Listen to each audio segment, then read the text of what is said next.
Welcome back again बच्चों। कैसे हो बेटा आप सभी?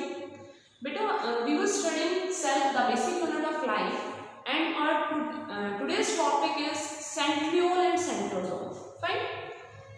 हम अब तक सभी सेल असेंबली पढ़ चुके हैं और इस चैप्टर का लास्ट टॉपिक जो है हमारा that is centrosome and centriole. ठीक है, तो आज हम सेंट्रोसोम सेंट्रियोल के बारे में पढ़ेंगे। क्या होता है सेंट्रोसोम, सेंट्रियोल किसे कहते हैं? बेटा इससे पहले हमने साइटोस्केलेटन पढ़ा था, तब मैंने आपको माइक्रोट्यूब्यूल्स पढ़ाए थे।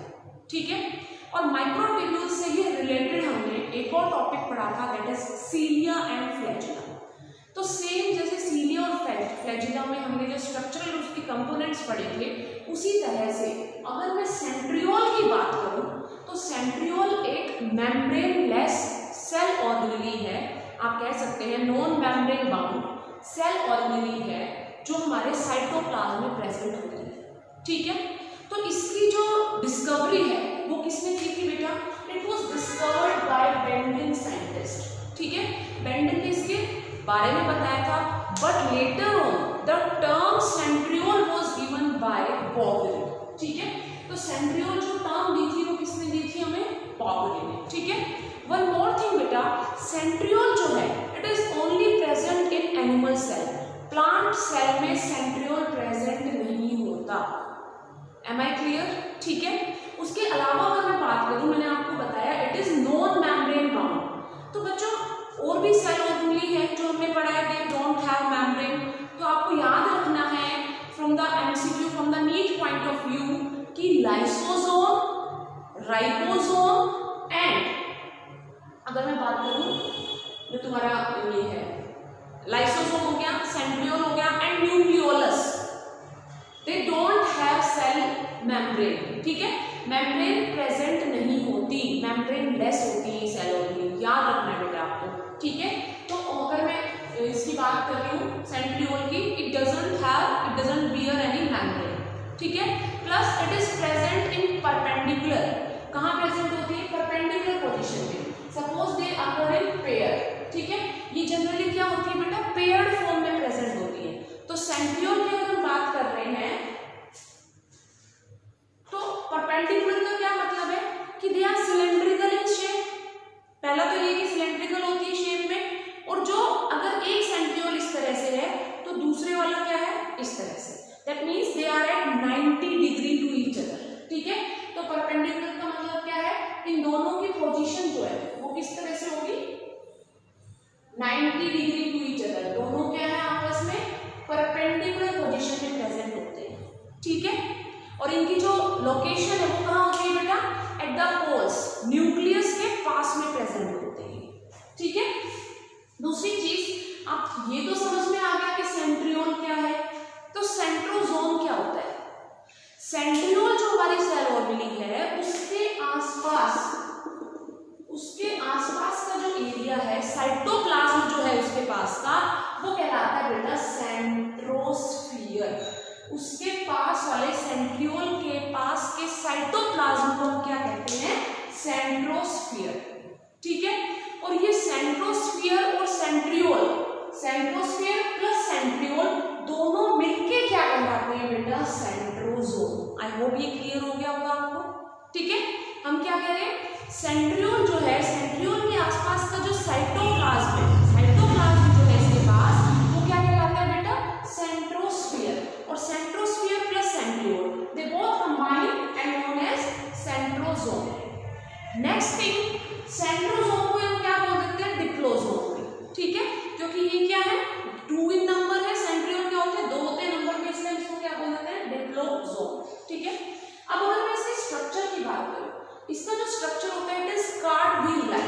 कार्ड व्हील मतलब जो व्हील का स्ट्रक्चर होता है हमारा, जो व्हील होता है उसके जैसा स्ट्रक्चर दिखाई देता है इसका। तो इसके एप्लीकेशन को क्या कहते हैं? It is somewhat card wheel like. ठीक है, सेकंड चीज, अब आप यहाँ देख लो, मैंने आपको बताया कि हम यहाँ माइक्रोट्यूब्यूल्स की बात करेंगे। ठीक है, जैसे आपने सीलिया और फ्लैजिला में देखा था कि उनके अंदर जो अरेंजमेंट था दैट वाज 9+2। ठीक है, ये देखा था हमने कि जो हमारे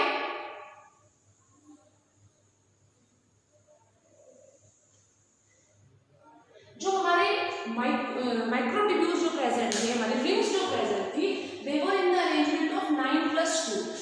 दिस केस यहाँ पे आप देख रहे हो बेटा, जो बाहर जो रिंग्स है दे आर 9, 1 2 3 4 5 6 7 8 9, ठीक है। लेकिन जो अंदर है, अंदर एक भी रिंग प्रेजेंट नहीं है, इट इज ओनली 0। तो इसका जो अरेंजमेंट है वो कैसा होता है, यहाँ पे 9 + 0, 9 + 2 नहीं है, 9 + 2 किसमें होता है, सीलिया और फ्लैजिला में, ठीक है। यहाँ ट्रिपलेट प्रेजेंट है। In case of cilia and flagella क्या प्रेजेंट था, 2 रिंग्स प्रेजेंट थी A एंड B, लेकिन यहाँ क्या है A B C, ठीक है। समझ में आ गई बात, समझ में आ रहा है, डबलेट नहीं है, यहाँ पे ट्रिपलेट प्रेजेंट है, ठीक है। और ये जो रिंग्स है हमारी A B C, ये किससे बनी हुई है, माइक्रोट्यूब्यूल से, आपको पता है ट्यूबुलिन प्रोटीन से बनी हुई है। तो इनके अंदर A रिंग में 13 माइक्रोफिलामेंट प्रोटोफिलामेंट्स होते हैं, ठीक है। 13 protofilaments are present in A ring, 10 protofilaments are present in B and 10 in C, ठीक है। तो जो प्रोटोफिलामेंट का नंबर है वो यहाँ पे क्या है, B और C में 10 होता है, in case of A it is 13, ठीक है। और जो प्रोटोफिलामेंट है हमारा, आपको अच्छी तरह पता है बेटा, it is made up of tubulin protein, मैंने आपको पढ़ाया था, याद होगा, अल्फा बीटा, इस तरह से जो हमारे अल्फा बीटा ये जो प्रेजेंट है हमारी, ये क्या है, हमारे ट्यूबुलिन प्रोटीन है, और ये सारे मिलके एक सिंगल क्या कहलाता है, प्रोटोफिलामेंट। तो इस तरह के 13 प्रोटोफिलामेंट प्रेजेंट होते हैं A में, 10 और 10 प्रेजेंट होते हैं B और C में, ठीक है। अदर देन दैट, जो सेंटर वाला रीजन है that is known as hub, इसको हम क्या कह देते हैं, hub. It is also proteinaceous in nature, ये भी किसका बना हुआ है बेटा, प्रोटीन का बना हुआ है, ठीक है। Radiating from the hub, centre से बाहर की तरफ निकलते हुए आपको जो ये रेडिएशंस दिख रही है, ये जो रेडिएटिंग दिख रही है, इसको हम कहते हैं रेडियल स्पोक्स, इनको हम क्या कह देते हैं बेटा, रेडियल स्पोक्स, ठीक है। अब हर रेडियल स्पोक जो A रिंग है हमारी उससे कनेक्टेड है, ठीक है। हर रेडियल स्पोक आप देख रहे हो किससे कनेक्टेड है, हमारी A रिंग से। तो ये वाली जो बॉडीज है, दीज आर डेंस मटेरियल, और ये बॉडी हमारी कहलाती है एक्स बॉडी। और इसी तरह से between these two x body Y is present, this is known as Y body, ठीक है। ये डेंस मटेरियल की बनी होती है एक्स बॉडी, Y बॉडी। और इसके अलावा आप देख रहे हैं जो हर रिंग जो है, ट्रिपलेट रिंग जो है, उसकी A जो रिंग है वो C से कनेक्टेड है, A C से। तो ये जो A और C का अरेंजमेंट है इस तरह से, ये क्या कहलाता है बेटा, AC लिंकर, ये क्या कहलाता है, AC लिंकर, ठीक है। समझ में आ गई, आई होप ये अरेंजमेंट आपको समझ में आ गया होगा, ठीक है। तो ये स्ट्रक्चर होता है बेटा किसका, हमारा सेंट्रियोल का। अब देखिए सेंट्रियोल जो है, these are self duplicating units, खुद रेप्लिकेट करती हैं। दैट मीन्स जैसे कि आपके सभी सेल ऑर्गेन डिवाइड करके नेक्स्ट जनरेशन में जाती है, तो इसी तरह से जो हमारा डीएनए डिवाइड करके नेक्स्ट जनरेशन में जा रहा है, उसी तरह से सेंट्रियोल भी डुप्लीकेट करता है, सेंट्रियोल भी डिवाइड करता है, ठीक है। तो डिवाइड कहाँ कब करता है बेटा, it divide in S phase. Next chapter में हम पढ़ेंगे सेल डिवीजन, सेल साइकिल, उसमें आप देखेंगे कि जब सेल डिवाइड करता है तो इंटरफेज आता है, तो एस फेज इंटरफेज का ही पार्ट है S phase. S mean synthesis, जहां हमारा डीएनए सिंथेसाइज होता है जिस फेज में, उसी तरह से सेम एस फेज में ही सेंट्रियोल भी डुप्लीकेट होता है, तो एस फेज ऑफ इंटरफेज, ठीक है। तो सेंट्रियोल का जो डुप्लीकेशन होता है वो कब होता है, इन एस फेज ऑफ इंटरफेज, ठीक है। याद रखना, ये नीट पॉइंट ऑफ व्यू से इंपॉर्टेंट है ये। सेकंड थिंग बेटा, आपको याद होगा बेसल बॉडी पढ़ा था हमने सीलिया एंड फ्लैजिला का, जो हमारी सेल मेम्ब्रेन थी उसके अंदर बेसल बॉडी प्रेजेंट होती है, और उससे इस तरह से एक्सटेंशन निकली होती है सीलिया और फ्लैजिला की। तो ये जो बेसल बॉडी होती है, basal body is also composed of centriole, तो बेसल बॉडी को बनाने का काम कौन कर रहा है, सेंट्रियोल। प्लस देखिए इन ट्रिपलेट्स के बाहर इस तरह का डेंस मटेरियल प्रेजेंट होता है,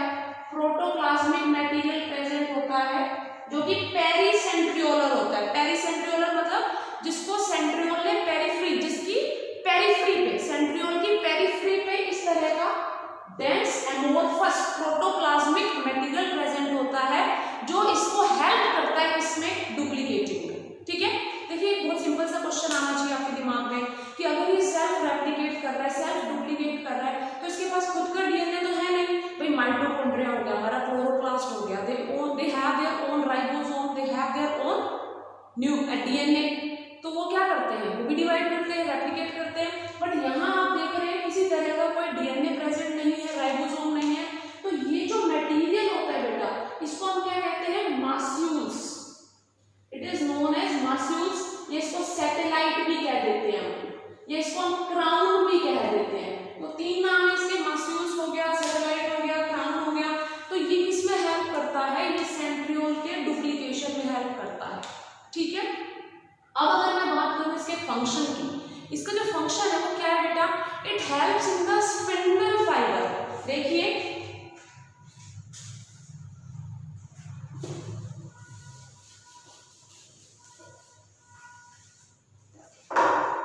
जब हमारा सेल डिवाइड करता है, दो सेल्स में डिवाइड करे गए, तो न्यूक्लियस के पास यहाँ जो सेल मॉड्यूली प्रेजेंट है हमारी, that is known as centriole. Nucleus के पोल्स पे जो प्रेजेंट होता है वो सेंट्रियोल प्रेजेंट होता है। तो जब ये न्यूक्लियर मेम्ब्रेन धीरे धीरे डिसअपीयर होने लगती है, तो क्रोमोसोम जो है हमारे, उन क्रोमोसोम को बाइंड करके रखते हैं स्पिंडल फाइबर। ठीक है, तो वो जो स्पिंडल फाइबर बन रहे हैं हमारे, जो हमारे स्पिंडल फाइबर ये बन रहे हैं, फाइबर थ्रेड लाइक स्ट्रक्चर जो बन रहे हैं हमारे, ये किससे इमर्ज होते हैं, सेंट्रियोल से। तो सेंट्रियोल क्या करता है बेटा, it helps in the formation of spindle fibre during cell division. ठीक है, second thing, it also help in the repair.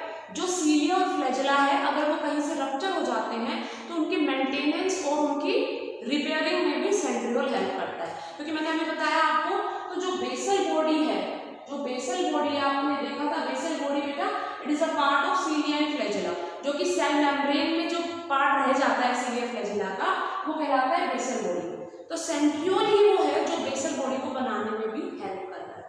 ठीक है, that's all about centriole, that's all about your chapter cell the basic unit of life. इससे related जो questions हैं आप please उनको solve कीजिए। आपको किसी भी तरह का कोई भी डाउट आ रहा है, कोई क्वेरी आ रही है, then you are free to ask. ठीक है बच्चों, थैंक यू बेटा।